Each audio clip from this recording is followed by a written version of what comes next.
지금 우상을 제거하십시오. 데이빗 윌커슨. 믿음으로 모세는 바로의 공주의 아들이라 칭함을 받기를 거절하고 도리어 하나님의 백성과 함께 고난받기를 잠시 제약의 낙을 누리는 것보다 더 좋아하고 그리스도를 위하여 받은 수모를 애굽의 모든 보화보다 더 큰 재물로 여겼으니 이는 상주심을 바라봄이라.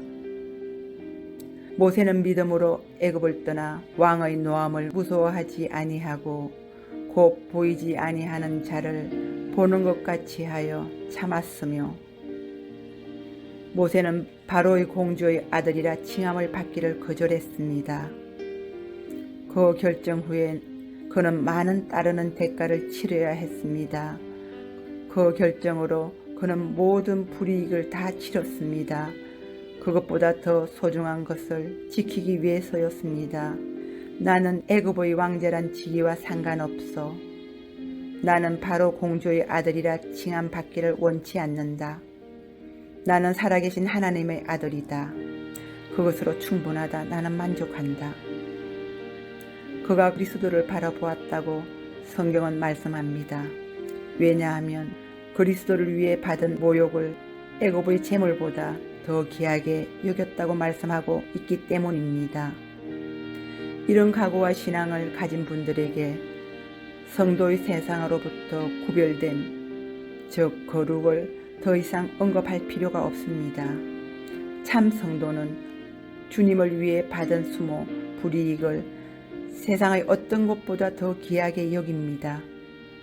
그리스도를 바라보는 것을 그 어떤 세상 것보다도 세상의 직업보다도 사업보다도 더 귀하게 여깁니다.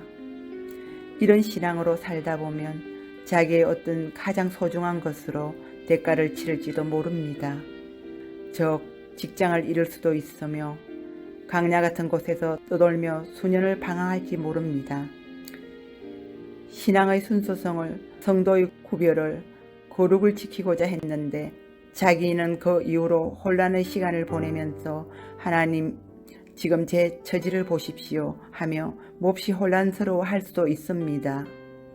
그러면서도 나는 대가를 지불했어. 즉 모세가 바로 공주의 아들이라 칭함받기를 거절한 것과 같은 것입니다.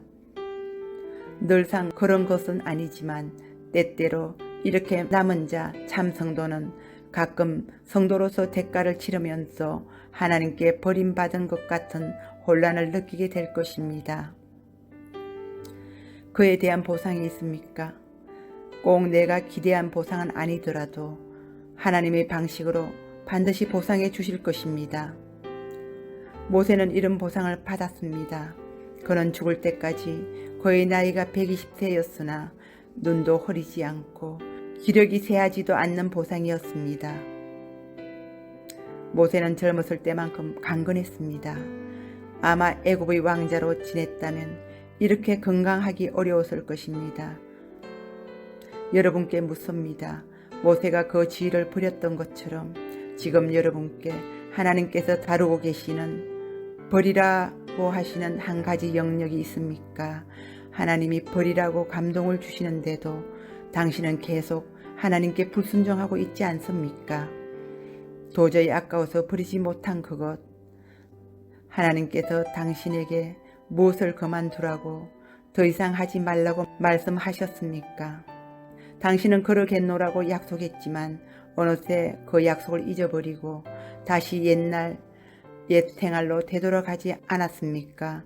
모세가 다시 애굽의 왕자로 되돌아간 것을 상상이나 할 수 있겠습니까? 바로의 딸의 아들의 지위는 애굽 궁굴로 돌려보내십시오. 어떤 대가를 치르더라도 지금 그 건을 잘라내십시오. 그 제약의 낙은 잠깐이지만 하나님의 아들로서 지위는 영원하기 때문입니다. 당신을 붙잡고 있는 바로의 공주의 아들과 같은 어떤 세상의 것을 끊어버리십시오. 그것이 당신으로 하나님의 아들이 되게 하지 못할 때 말입니다. 붙잡혀 있는 죄, 그 속박을 끊으십시오.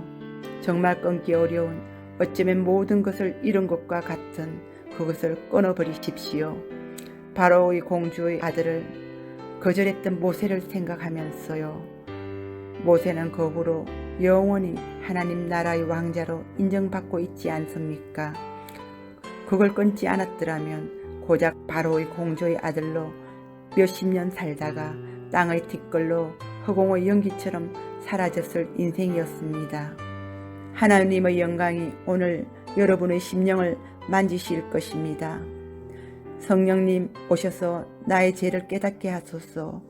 저를 칭칭 감아묻고 있는 세상 것들을 제가 끊게 하소서. 그것을 가감히 끊었던 모세를 생각하게 하옵소서. 아멘.